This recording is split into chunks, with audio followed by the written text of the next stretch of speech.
Cara, do meu lado, foi exatamente assim. Foi um meio que cortar o mato e entender um pouco de como o staff ia gerar valor dentro da empresa, sabe? Eu já passei por Big Techs e startups, e eu já atuei de forma diferente como staff. Como quero dizer com isso?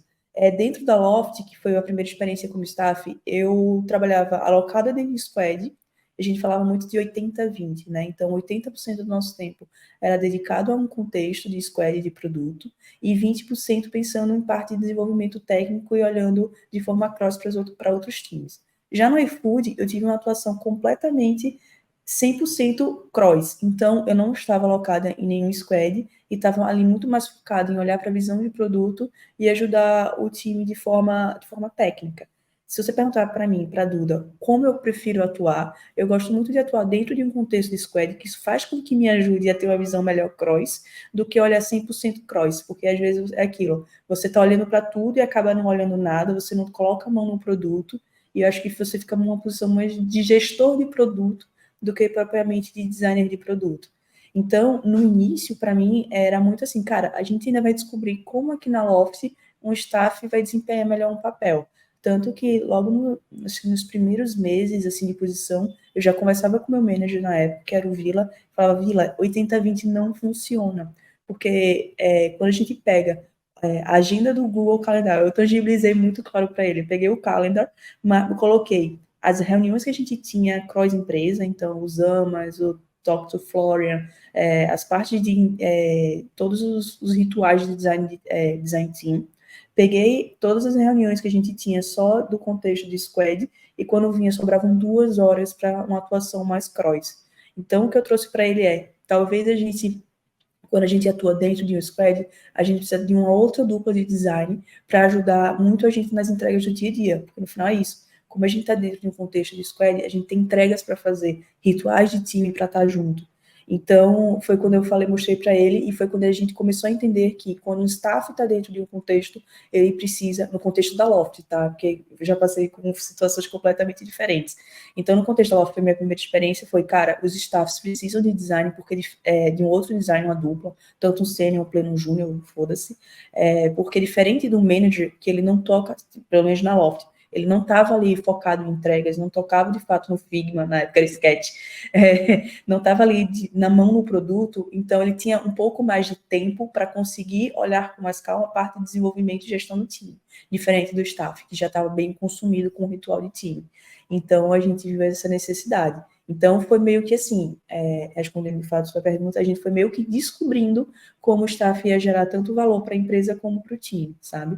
Mas não, tipo assim, quando chegou, vamos dizer, o job description e, vamos dizer, o leveling e a parte de como é que faz aquele negócio de gestão, você tá vendo? Que eu não sei o nome dessas coisas de PDI? gestão. PDI? É o PDI? PDI, exatamente. O PDI dizendo que cada função tinha que colocar, o de staff estava meio que em branco e vamos descobrir como é que a gente faz. Obviamente, tinha os critérios básicos do que a gente teria que fazer, principalmente o que sempre ficou muito claro para mim, era uma atuação cross e sempre ser referência técnica para o time. Isso, para mim, foi a primeira coisa que eu acho que eram os únicos 2 bullet points que tinham. A atuação cross, e de novo, atuação cross não significa mão na massa cross, enfim, mas você entender do contexto do produto cross, dependendo do contexto, seja tribo, seja da empresa inteira, não sei, como ser referência técnica para o time. Essa segunda eu até apagaria, porque no final do dia você não.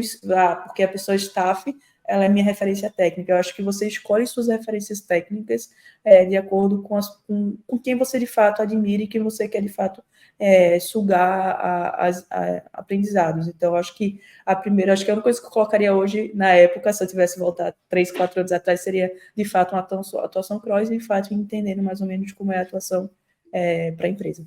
Eu acho que é interessante mostrar que já tinha, porque no final, né, mais uma vez, o nome não importa, né? É o fato de eu tenho um sênior e eu entendo que o trabalho que ele está fazendo hoje talvez não seja o suficiente dentro daquele contexto, né?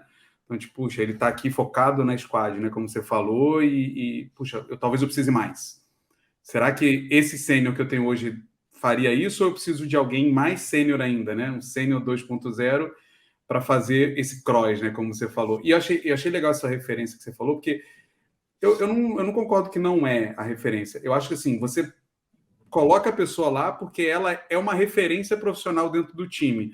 Independente do time enxergar ela como referência técnica de alguma coisa, não, mas você enxerga, né, como líder, aí olhando como líder, né? O lado do líder aqui, você fala assim, puta, essa pessoa vale a pena ser promovida a staff. Você conta com a pessoa de uma maneira diferente, né? Porque esse é o perfil, esse é o comportamento, essa é a entrega técnica que eu gostaria que as pessoas enxergassem como o que eu considero interessante para o nosso cenário aqui, né? Eu gostei de ver, porque assim, apesar de não ser claro, né, do que você falou, assim, tava em branco ainda lá, a leather, né, da pessoa. Pô, mas já tinha um cheiro, né? Do tipo, é isso aqui a mais que eu tô precisando e não tá rolando. Tinha uma necessidade, né? E precisava, de alguma forma, ter um perfil que cobrisse isso, né? Interessante esse ponto. Exato. Você vê o mesmo E no seu sabe o que é cenário? louco? Foi Eita, perdão. Não, vai lá. Não, por favor. A necessidade muito na Loft veio muito por isso, o número do design team, como cresceu em 1 ano e meio. Então, essas camadas começaram a existir. E eu acho que uma coisa que o Capello sempre falou, cara, ele tem textos muito bons, quem quiser ir procurar no vídeo, é como ele fez essa transição, né, de sênior, e o Capello é muito foda em UI, e como ele virou um gestor, ele acreditava muito que o gestor não tinha que ser a única forma de você crescer na carreira de design, que ele fala muito sobre gestor de acidente. Então, ele sempre quis promover essa parte de especialista. E para a gente fez muito sentido dentro da Loft, porque a empresa cresceu muito rápido. Então, o nosso produto virou um Frankenstein em questões de semanas. Então, essa função do staff fazia muito sentido, que era muito juntar essas pontas e fazer com que nosso produto não tivesse tanta inconsistência, que eu acho que é muito dor do crescimento. Então, a gente tinha muito... Era assim, não estava escrito no papel, mas era muito claro oportunidades, você como uma pessoa que olha de forma cross, tanto para produto como para design, como você poderia atuar de uma forma melhor, sabe? Então, acho que foi muita oportunidade de momento de negócio e de dor e crescimento da Loft que fez meio que a gente desenhar quais são, de fato, as funções e atribuições de um staff.